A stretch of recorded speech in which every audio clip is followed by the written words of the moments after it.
Maintenant, passons à la courbe de CF.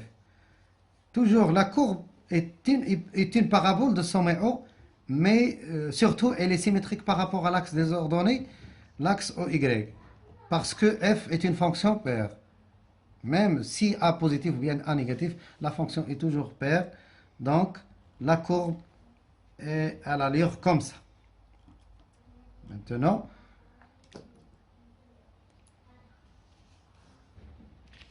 la courbe de CF est une parabole de sommet haut. Voilà le sommet de la parabole.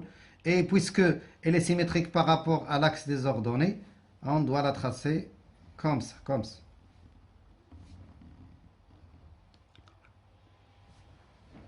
Donc, CF, ici, remarquez que CF est symétrique par rapport à l'axe des ordonnées, oui, par rapport à l'axe des ordonnées.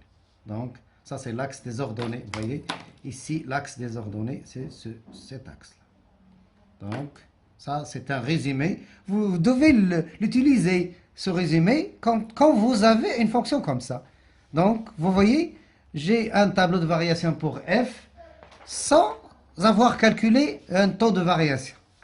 Vous voyez, je peux avoir le tableau de variation de la fonction f qui s'écrit sous la forme f de x égale ax carré seulement si j'ai le signe de a.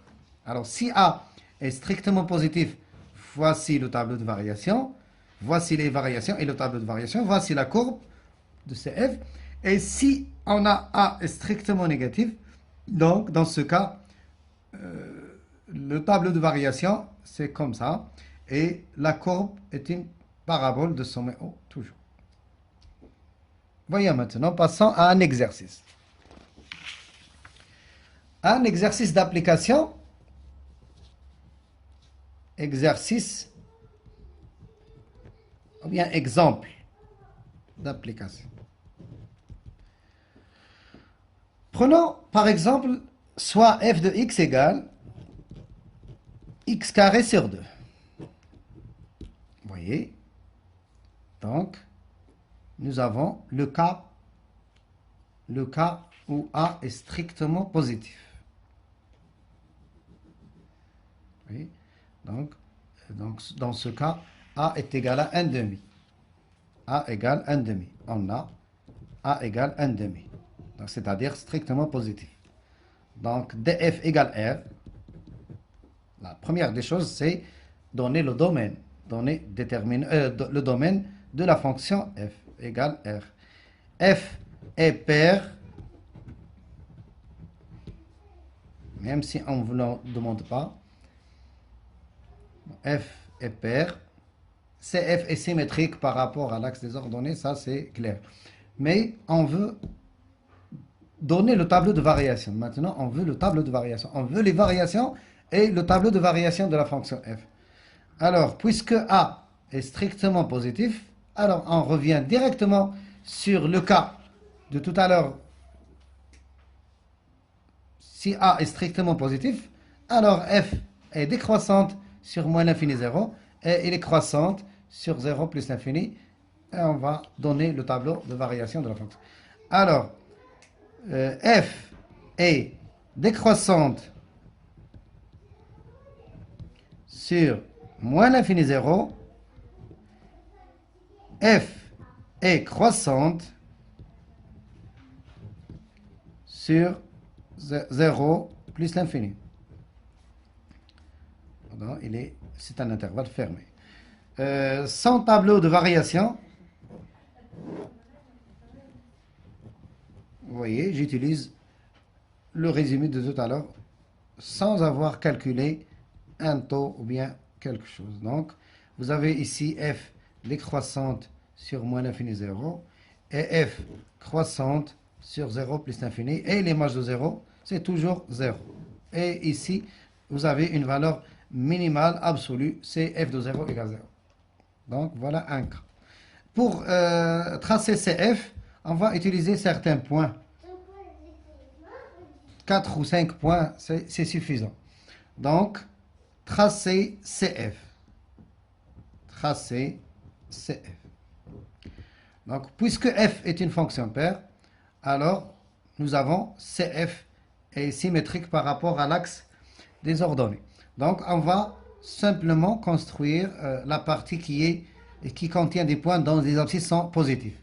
C'est-à-dire, on va prendre, comme par exemple, l'image de 0 et l'image de 1 et l'image de 2. Même 3. Donc, si je prends les images de 0, 1, 2, 3, j'obtiens automatiquement les images de moins 1 et de moins 2 et de moins 3. Parce que f est une fonction paire ou parce que f est symétrique par rapport à l'axe des ordonnées. Donc, voici un tableau.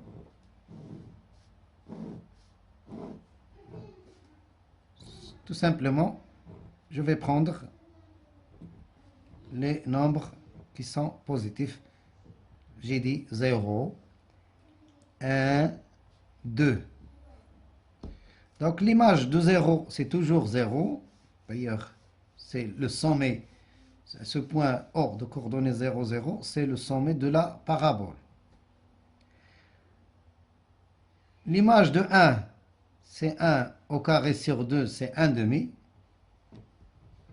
L'image de 2, c'est 4 sur 2 est égal à 2. Donc, voilà certains points pour construire CF. Alors, maintenant, je passe à la construction de CF. Je vais tracer le repère OJ. C'est un repère orthonormé, bien sûr. Donc, attendez que je mette les vecteurs. Alors, je vais poser maintenant le point O. Ça, c'est un point qui appartient à CF. C'est l'origine, c'est le sommet de la parabole. Donc, O, coordonnées 0, 0. Ensuite, je vais prendre le point 1, 1 demi. C'est un autre point qui appartient à la courbe, puisque f de 1 égale 1 demi. Ensuite, le point 2, 2. Vous voyez, 2. 2. Vous avez ici le point 2, 2. Maintenant, je vais utiliser la symétrie par rapport à l'axe des ordonnées. Vous voyez, l'axe des ordonnées. Bien, l'axe OY. Vous voyez ici l'axe OX et l'axe des abscisses, l'axe des ordonnées. L'axe des ordonnées. Alors, chaque point, admet une symétrie, un point symétrique par rapport à l'axe des ordonnées. Par exemple, je vais prendre 2, 2. Alors, le symétrique du point 2, 2 par rapport à l'axe des ordonnées, c'est moins 2, 2. C'est moins 2, vous voyez. L'abscisse ne change pas. L'abscisse change en sens opposé, mais l'ordonnée ne change pas. Donc, le symétrique du point 2, 2, c'est moins 2, 2. Donc, vous voyez, c'est symétrique. Le symétrique du point 1, 1 demi, c'est-à-dire celui-là, c'est le point moins 1. Vous voyez, regardez, le point 1, 1 demi, son symétrique, c'est moins 1, 1 demi. Ne changez pas l'ordonnée. C'est une symétrie par rapport à l'axe des ordonnées. Donc, on ne doit pas changer l'ordonnée. Donc, finalement, si je veux prendre l'image de 3, j'ajoute l'image de 3, si vous voulez. Alors, l'image de 3 égale 9 sur 2, c'est-à-dire 4,5, ici. Donc, l'image de 3, je vais ajouter l'image de 3. Voici. Alors, nous avons ici 3. Et ici, 1, 2, 3, 4 et 1, c'est-à-dire 9 demi, 4,5. Donc, l'image de 3, c'est 9 sur 2. Je vais ajouter ce point-là et j'obtiens un autre point. Donc, ensuite, je vais prendre le symétrique de ce point, c'est-à-dire l'abscisse, c'est 3, et l'ordonnée, on ne change pas. C'est-à-dire 9 demi, 9 demi. C'est-à-dire l'abscisse c'est 3 et l'ordonnée c'est 9 demi. Donc maintenant j'ai 1, 2, 3, 4, 5, 6, 7 points pour une seule parabole qui est x carré sur 2. Donc la parabole, maintenant on va tracer la parabole, c'est cette parabole. Je relis d'abord les nombres, les points dans la partie dont les abscisses sont positifs, puis je reviens sur les points dont les abscisses sont négatifs et je relis les autres points comme ça. Même je peux allonger comme ça. Donc ça c'est la courbe C. Alors, un autre exercice, un autre exemple, exemple 2. Maintenant, je vais prendre la fonction f de x égale moins x carré. Moins x carré. Cette fonction, c'est le genre de f de x égale ax carré, avec a égale moins 1, c'est-à-dire a strictement négatif. Donc, on a a égale moins 1, strictement négatif. Donc, nous sommes dans le deuxième cas, c'est-à-dire a strictement négatif, c'est-à-dire on a ce tableau de variation et on a toutes ces données-là. Donc, directement, je peux donner les variations de la fonction f, puisqu'on a le signe de a, est strictement négatif.